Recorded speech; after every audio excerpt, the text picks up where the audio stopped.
A. It is 6 January 2022. I'm trying to get a few of these in. I get trying to get sleepy.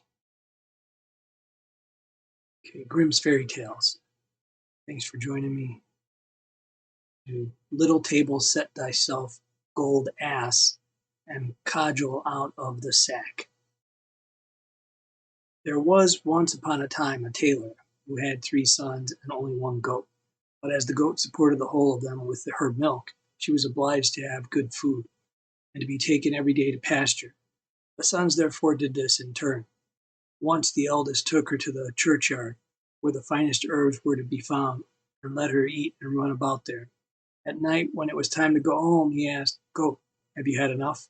The goat answered, "I have eaten so much, not a leaf more I'll touch. Ma, ma." "Come home then," said the youth, and took hold of the cord around her neck, led her into the stable, and tied her up securely. "Well," said the old tailor, "has the goat had as much food as she ought?" "Oh," answered the son, "she has eaten so much, not a leaf more she'll touch." But the father wished to satisfy himself, and went down to the stable, stroked the dear animal, and asked, "Goat, are you satisfied?" The goat answered, "With what should I be satisfied? Among the graves I leapt about, and found no food, so went without. Ma, ma." "What do I hear?" cried the tailor, and ran upstairs and said to the youth, "Ho, lo, you liar! You said the goat had had enough, and have let her go hungry." And in his anger he took the yard measure from the wall and drove him out with blows. Next day it was the turn of the second son, who looked out for a place in the fence of the garden where nothing but good herbs grew, and the goat cleared them all off. At night, when he wanted to go home, he asked, "Goat, are you satisfied?" The goat answered, "I have eaten so much, not a leaf more I'll touch. Ma, ma." "Come home then," said the youth, and led her home and tied her up in the stable. "Well," said the old tailor, "has the goat had as much food as she ought?" "Oh," answered the son, "she has eaten so much, not a leaf more she'll touch." The tailor would not rely on this, but went down to the stable and said, "Goat, have you had enough?" The goat answered, "With what should I be satisfied? Among the graves I leapt about, and found no food, so went without. Ma, ma."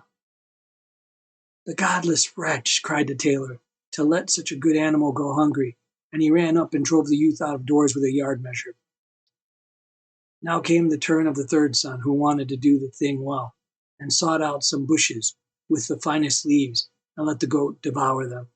In the evening, when he wanted to go home, he asked, "Goat, have you had enough?"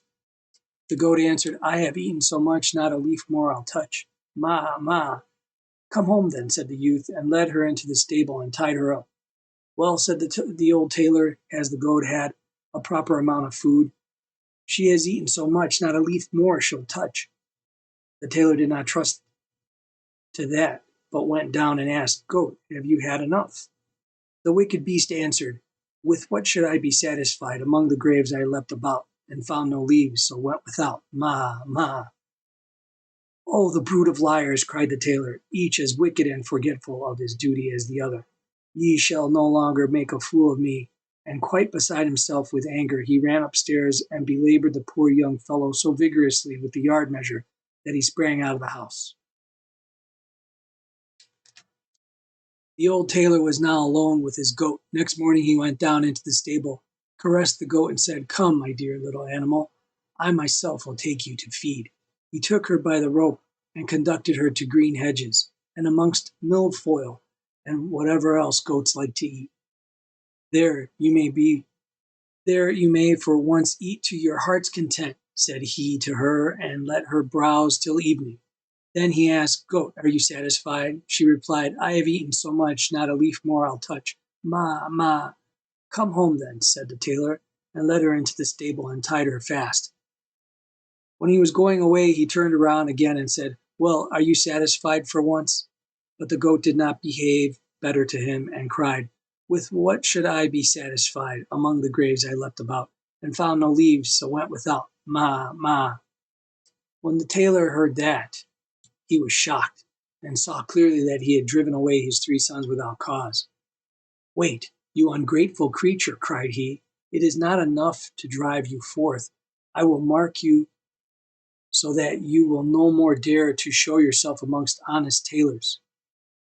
In great haste he ran upstairs, fetched his razor, lathered the goat's head, and shaved her as clean as the palm of his hand.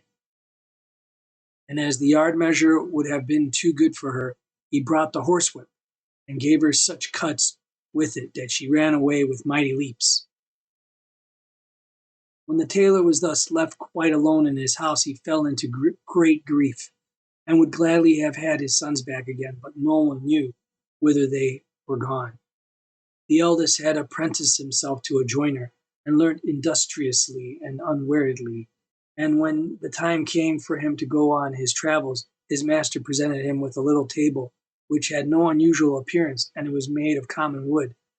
But it had one good property: if any one put it down and said, "Little table, set thyself," the good little table was at once covered with a clean little cloth, and a plate was there, and a knife and fork beside it, and dishes with boiled meats and roasted meats, and as many as there was room for, and a great glass of red wine shone so that it made the heart glad. The young journeyman thought, "With this you have enough for your whole life," and went joyously about the world, and never troubled himself whether an inn was good or bad, or if anything was to be found in it or not. When it suited him, he did not enter an inn at all, but either in the plain, a wood, a meadow, or wherever he fancied. He took his little table off his back, set it down before him, and said, "Little table, set thyself." And then everything appeared that his heart desired. At length he took it into his head to go back to his father, whose anger would now be appeased, and who now willingly received him with his wishing table. It came to pass that on his way home he arrived one evening at an inn which was filled with guests. They bade him welcome, and invited him to sit and eat with them, for otherwise he would have difficulty in getting anything. "No," answered the joiner, "I will not take the few bites out of your mouths, rather than that you shall be my guests." They laughed and thought he was joking. He, however, placed his wooden little table in the middle of the room, and said, "Little table, set thyself." Instantly it was covered with food so good that the host could never have procured it, and the smell of it arose pleasantly to the noses of the guests. "Fall to, dear friends," said the joiner. And the guests, when they saw that he meant it, did not need to be asked twice, but drew near, pulled out their knives, and attacked it valiantly. And what surprised them most was that when a dish became empty, a full one instantly took its place. The innkeeper stood in one corner and watched the doings. He did not know what to say, but thought, "I could easily find use for such a cook as that in my kitchen." The joiner and his comrades made merry until late into the night. At length they lay down to sleep, and the young apprentice also went to bed, and set his magic table against the wall. The host's thoughts, however, let him have no rest. It occurred to him that there was a little old table in his lumber room, which looked just like the apprentice's, and he brought it out quite softly and exchanged it for the wishing table. Next morning the joiner paid for his bed, took up his table, never thinking that he had got a false one, and went his way. At midday he reached his father, who received him with great joy. "Well, my dear son, what have you learnt?" said he to him. "Father, I have become a joiner." "A good trade," replied the old man, "but what have you brought back with you from your apprenticeship?" "Father, the best thing which I have brought back with me is this little table." The tailor examined it on all sides and said, "You did not make a masterpiece when you made it. It is a bad old table." "But it is a table which furnishes itself," replied the son. "When I put it down and tell it to set itself, the most beautiful dishes stand on it, and a wine also which gladdens the heart. Just invite all our relations and friends. They shall refresh and enjoy themselves for once, for the table will give them all they require." When the company was assembled, he put his table in the middle of the room and said, "Little table, set thyself." But the little table did not bestir itself, and remained just as bare as any other table, which did not understand language. Then the poor apprentice became aware that his table had been changed, and was ashamed at having to stand there like a liar. The relations, however, mocked him and were forced to go home without having eaten or drunk. The father brought out his patches and began to tailor again, but the son went to a master in the craft.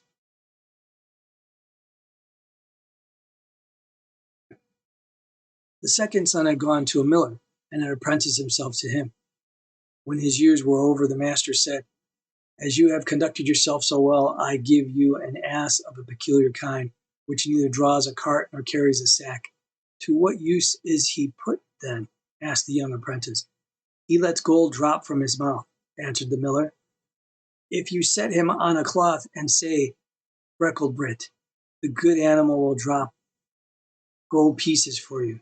"That is a fine thing," said the apprentice, and thanked the master, and went out into the world. When he had need of gold, he had only to say "Bricklebrit" to his ass, and it rained gold pieces, and he had nothing to do but pick them off the ground. Wheresoever he went, the best of everything was good enough for him, and the dearer the better, for he had always a full purse.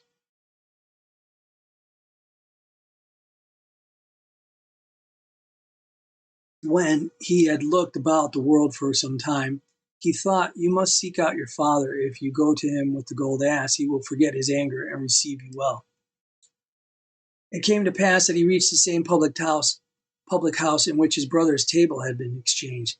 He led his ass by the bridle, and the host was about to take the animal from him to tie him up, but the young apprentice said, "Don't trouble yourself.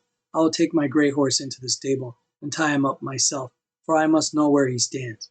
This struck the host as odd, and he thought that a man who was forced to look after his ass himself could not have much to spend.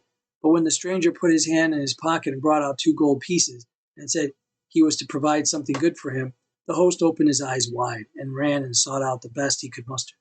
After dinner the guest asked what he owed. The host did not see why he should not double the reckoning, and said the apprentice must give 2 more gold pieces. He felt in his pocket, but his gold was just at an end. "Wait an instant, sir host."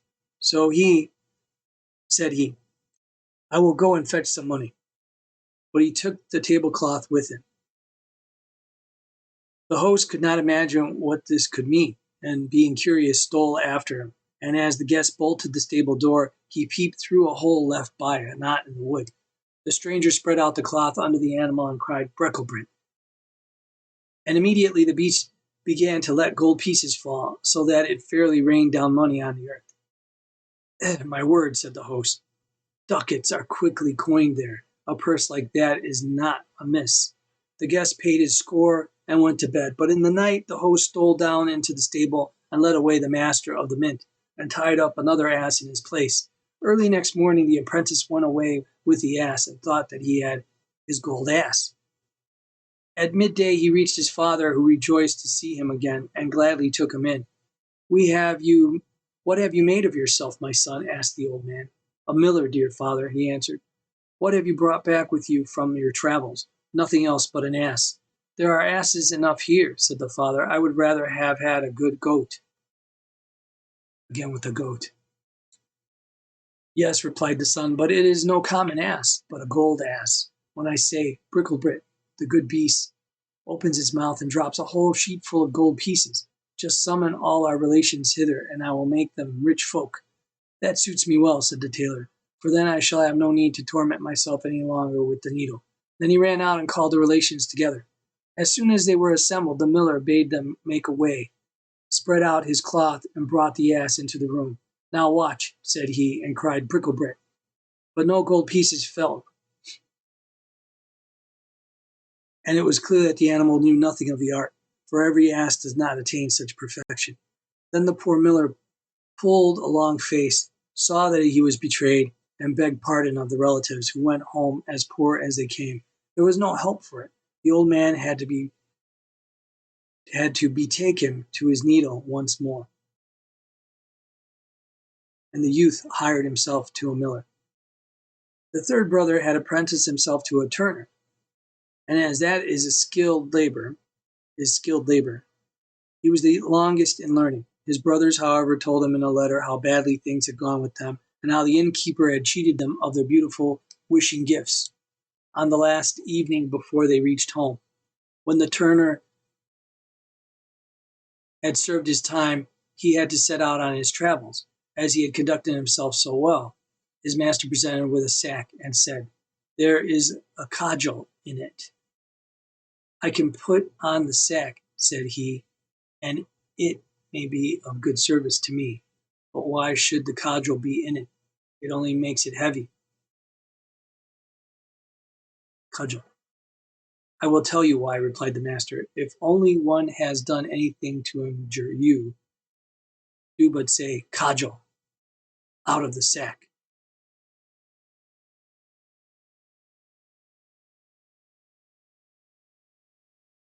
"I will tell you why," replied the master. "If any one has done anything to injure you, do but say, 'Cudgel,' out of the sack, and the cudgel will leap forth among the people and play such a dance on their backs that they will not be able to stir or move for a week, and it will not leave off until you say, 'Cudgel,' into the sack."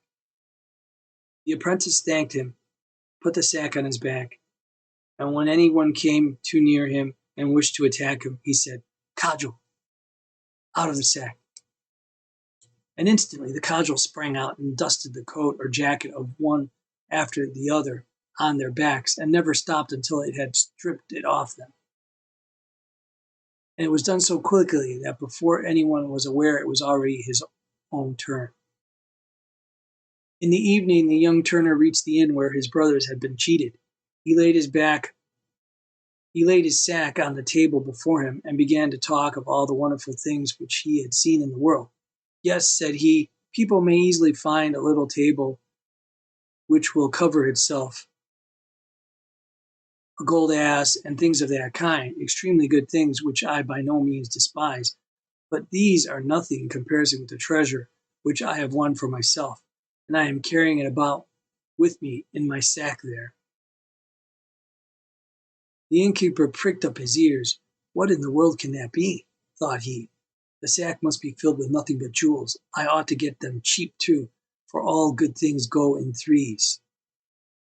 When it was time for sleep, the guest stretched himself on the bench and laid his sack beneath him for a pillow. When the innkeeper thought his guest was lying in a sound sleep, he went to him and pushed and pulled quite gently and carefully at the sack to see if he could possibly draw it away and lay another in its place. The turner had, however, been waiting for this for a long time, and now, just as the innkeeper was about to give a hearty tug, he cried, "Cudgel," out of the sack. Instantly the cudgel came forth and fell on the innkeeper and gave him a sound thrashing. The host cried for mercy, but the louder he cried, so much the more heavily the cudgel became. The cudgel beat time on his back. So much the more heavily the cudgel beat time on his back, until at length he fell to the ground exhausted. Then the turner said, "If you do not give back the little table that sets itself in the gold ass, the dance shall begin afresh." "Oh no," cried the host quite humbly, "I will gladly bring out everything, only make the accursed kobold creep back into the sack." Then said the apprentice, "I will let mercy take the place of justice, but beware of getting into mischief again." So he cried, "Cudgel into the sack," and let him have rest. Next morning the turner went home to his father with the wishing table and the gold ass. The tailor rejoiced when he saw him once more, and asked him likewise what he had learned in foreign parts. "Dear father," said he, "I have become a turner." "A skilled trade," said the father. "What have you brought back with you from your travels?" "A precious thing, dear father," replied the son, "a cudgel in the sack." "What?" cried the father, "a cudgel? That's worth your trouble indeed. From every tree you can cut one for yourself. But not one like this, dear father. If I say, 'Cudgel,' out of the sack, the cudgel springs out and leads anyone who means ill by me a weary dance, and never stops until he lies on the ground and prays for fair weather. Look you, with this cudgel have I got back the wishing table and the golden ass, which the thievish innkeeper took away from my brothers. Now let them both be sent for, and invite all our kinsmen. I will give them to eat and to drink, and will fill their pockets with gold into the bargain." The old tailor would not quite believe, but nevertheless got the relatives together. Then the turner spread a cloth in the room and let in the gold ass, and said to his brother, "Now, dear brother, speak to him." The miller, Bricklebrit, and instantly the gold pieces fell down on the cloth like a thunder shower, and and the ass did not stop until every one of them had so much that he could carry no more. "I can see in your face that you also would have liked to be there." Then the turner brought the little table and said, "Now, dear brother, speak to it." And scarcely had the carpenter said, "Little table, set thyself," then it was spread and covered with the most exquisite dishes.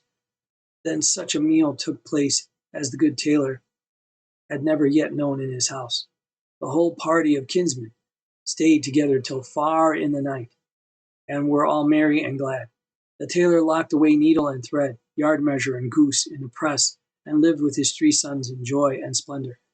What, however, has become of the goat, who was to blame for the tailor driving out his 3 sons, that I will tell you.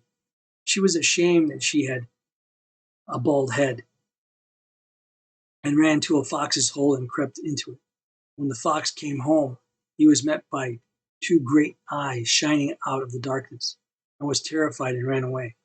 A bear met him, and as the fox looked quite disturbed, he said, "What is the matter with you, brother fox? Why do you look like that?" "Ah," answered Redskin, "a fierce beast is in my cave and stared at me with its fiery eyes." "We will soon drive him out," said the bear, and went with him to the cave and looked in. But when he saw the fiery eyes, fear seized him likewise. He would have nothing to do with the furious beast, and took to his heels. The bee met him, and as she saw that he was ill at ease, she said, "Bear, you are really pulling a very pitiful face. What has become of all your jollity?" "It is all very well for you to talk," replied the bear. "A furious beast with staring eyes is in Redskin's house, and we can't drive him out." The bee said, "Bear, I pity you. I am a poor, weak creature, whom you would not turn aside to look at, yet I believe I can help you." She flew into the fox's cave, lighted on the goat's clean-shaved head, and stung her so hard that she sprang up crying, "Ma! Ma!" and ran forth into the world like mad, and to this hour no one knows where she has gone. All right, that was cool. Next time.